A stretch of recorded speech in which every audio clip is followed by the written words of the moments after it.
just like that, and here as well, so that our drawing is simpler to understand and easier to read, visually speaking.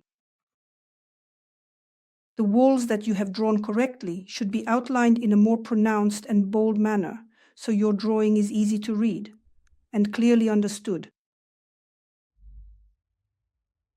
Just like that. There you go, guys. But of course, the most interesting part is still ahead.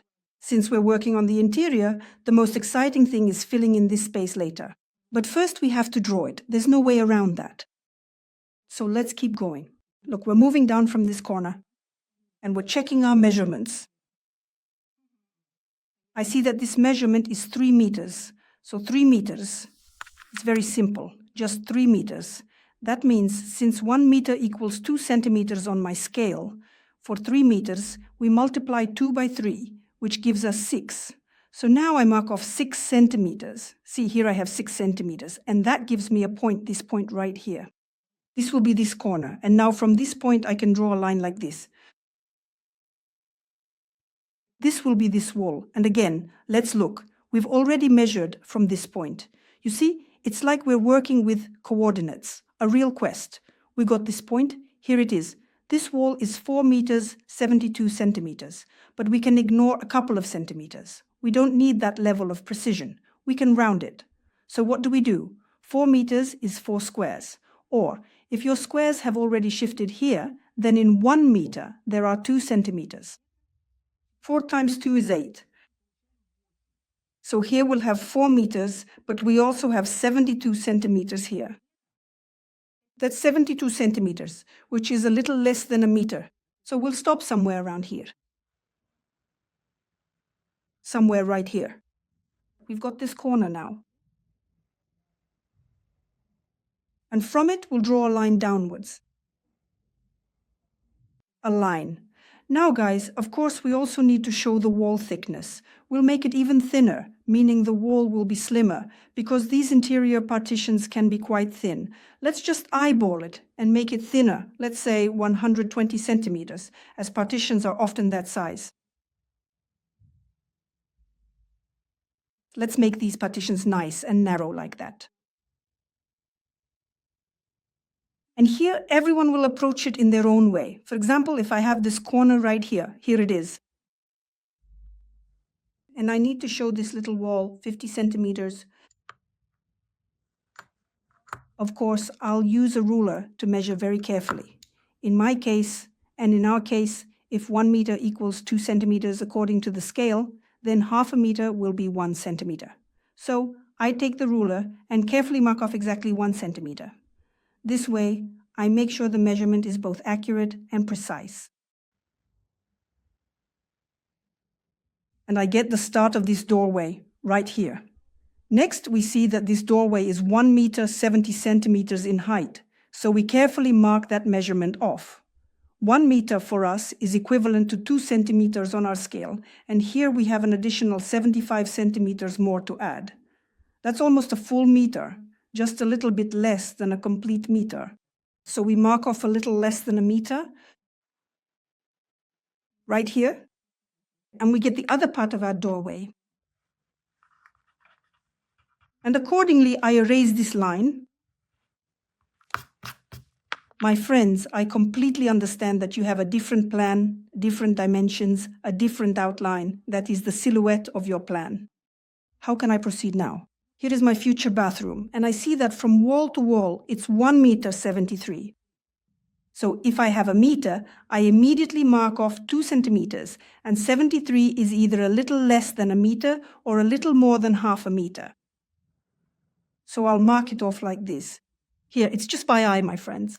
Let's not torture ourselves too much with precision. In this case, it's not necessary. Nowadays, there are computer programs that allow you to do all this very quickly and very accurately. In the middle, I have a doorway. The door to the balcony and the door to the bathroom are 70 centimeters. 70 centimeters. That's a little more than half a meter, and half a meter for us is 1 centimeter. So we take it like this. For example.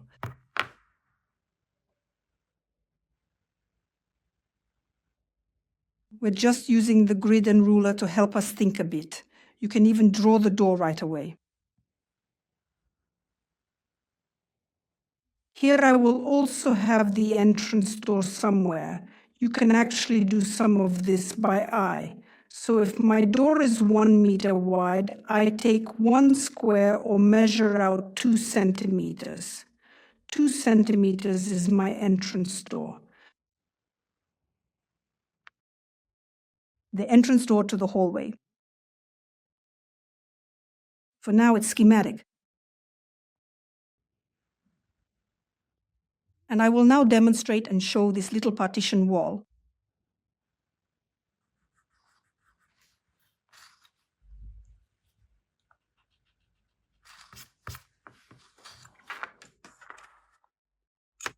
Well, my dears, here we have such a plan.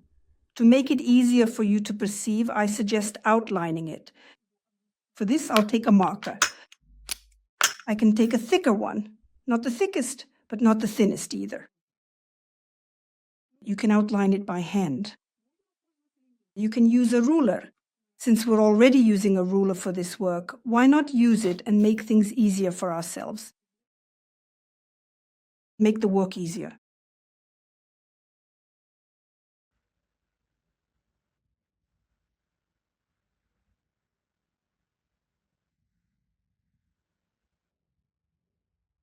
First, I'll outline all the horizontal lines and then all the vertical ones.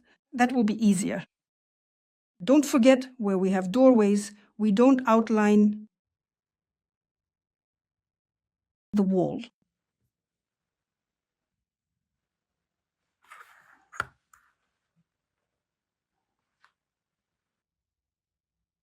Where we have corners, where the angles intersect, you can let the line extend a little bit. In architectural graphics, these are even cutely called whiskers.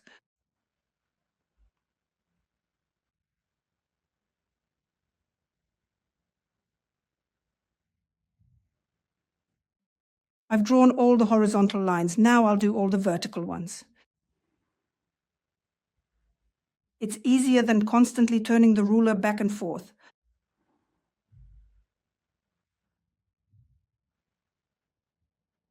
And what we get is architectural graphics, which also has its own specifics,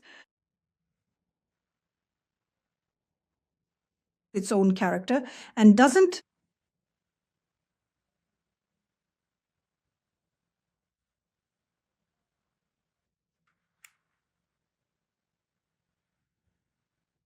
we draw the door itself with a thicker line and its swing path with the thinnest line.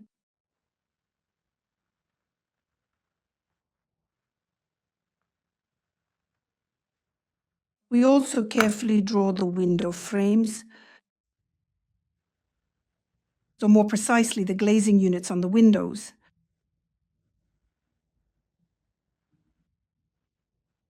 The finer and more secondary the detail is in your drawing, the thinner and more delicate the line should be in order to accurately represent those subtle features. Now, we can erase the pencil lines, but please do not erase your grid lines. Those are still very important because you'll need them later on for arranging the furniture and making sure everything is placed correctly within the space. The grid serves as a helpful guide, so keep it intact for the next steps. We'll also rely on it because even though furniture can have different designs, the design still needs to have reasonable dimensions. This is called ergonomics. That is, a desk should be sized so that it's comfortable to sit at. A desk should be large enough to write on comfortably, for example, if it's a work desk. That's why this grid of measurements will come in handy. All right, my dears. Now, in order to make our plan much easier to read and perceive visually, I suggest carefully filling in the walls with a dark color. Take a marker and thoroughly shade them in, or to use more professional terminology, fill them in completely. This simple step will help make the plan clearer and more visually understandable. You can use the thin tip of the marker on the corners.